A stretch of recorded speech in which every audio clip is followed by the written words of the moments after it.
Speaker sir, ఈ bill ఏదైతే ఉందో నేను దాని మీదే నేను స్పష్టంగా చెప్పింది మా పార్టీ తరపున ప్రభుత్వం తీసుకొచ్చిన బిల్లును సమర్థిస్తున్నాము, స్వాగతిస్తున్నాము అని చెప్పాను. దాంతోపాటు మరి గౌరవ మంత్రివర్యులు, రవాణా శాఖ మంత్రివర్యులు వారికి ఎందుకు ఆవేశం వచ్చిందో నాకు తెలియదు. కానీ అధ్యక్ష, వారికి నేను కాదు ప్రభాకర్ గారు, నేను దయచేస్తాను, నేను మిమ్మల్ని ఏమనట్లేదు, మీ గురించి ఏమి వేరే విమర్శ కూడా చేయట్లేదు. ఈ బిల్లు విషయంలో నేను చెప్పింది ఏంటంటే, ఈ మధ్యన కొన్ని చట్టాలు ఎట్లాంటివి వస్తున్నాయంటే ప్రజల భావ వ్యక్తీకరణ స్వేచ్ఛను కూడా హరించే విధంగా వస్తున్నాయి. తెలంగాణలో మీరు చెప్పారు గతంలో కొంత ఇలాంటి కార్యక్రమాలు జరిగినాయి, ఇబ్బందులు జరిగినాయి, మేము వచ్చిన తర్వాత దాన్ని మారుస్తామని చెప్పారు. కర్ణాటకలో అక్కడి ప్రభుత్వం, కాంగ్రెస్ ప్రభుత్వం కేంద్రం తీసుకొస్తున్న చట్టాల వల్ల, కొన్ని చట్టాల వల్ల పోలీస్ రాజ్యం అయ్యే ప్రమాదం ఉంది, కాబట్టి మేము కొన్ని సవరణలు చేస్తామని చెప్పారు. నేను రాష్ట్ర ప్రభుత్వాన్ని నేను అడిగేది ఏమంటే, మన రాష్ట్రంలో ముఖ్యంగా ఇక్కడ ఈ సభలో కూర్చున్న వాళ్ళలో కూడా చాలామంది గతంలో వామపక్ష ఉద్యమాల్లోంచి, లెఫ్ట్ ఉద్యమాల్లోంచి, పౌర హక్కుల సంఘాల, ప్రజా సంఘాల నుంచి వచ్చిన వాళ్ళు ఉన్నారు.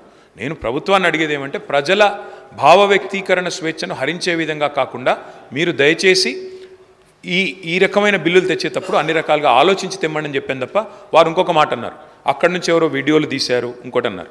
మా వైపు నుంచి అలాంటిది ఏం జరగలేదు. ఇక్కడ మొత్తం కెమెరాలు మీ ఆధీనంలో ఉంటాయి స్పీకర్ గారు, మీ సెక్రటరీ గారి ఆధీనంలో, మీ ఆఫీస్ ఆధీనంలో ఉంటాయి. మీరు మొత్తం చెక్ చేసుకోవచ్చు. అలాంటిది ఏమైనా జరిగిందా, జరిగితే మా సభ్యుల వల్ల జరిగిందా, లేదా ఇక్కడ ఉన్న కెమెరాలు ఆ ఏజెన్సీ ఎవరైతే నడుపుతున్నారో వాళ్ళ వల్ల జరిగిందా, ఏ రకంగా జరిగింది మొత్తం చూసుకోవచ్చు.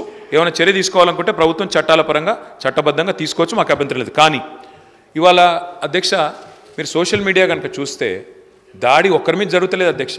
ప్రధానమంత్రి నుంచి మొదలు పెడితే, ముఖ్యమంత్రుల నుంచి మొదలు పెడితే, మాజీ ముఖ్యమంత్రుల నుంచి మొదలు పెడితే అందరి మీద, ఎమ్మెల్యేల మీద, మంత్రుల మీద, స్పీకర్ల మీద, అందరి మీద వ్యక్తిత్వ హననం చేసే కార్యక్రమాలు అన్ని వైపుల నుంచి జరుగుతున్నాయి. దీనికి ఎవరు అతీతులు కాదు, ఎవరు పునీతులు కాదు అధ్యక్ష.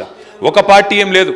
నెహ్రూ గారి టైం నుంచి మొదలు పెడితే ఈ రోజున్న నాయకుల దాకా అందరి వ్యక్తిత్వ హననాలు జరుగుతున్నాయి, క్యారెక్టర్ అసాసినేషన్ జరుగుతుంది. దీనికి అందరం బాధితులమే, ఎవరం కూడా పునీతులం కాదు, ఎవరం అతీతులం కాదు. కాబట్టి దయచేసి నేను కోరేది, ఇది అన్ని పార్టీలో రావాలా.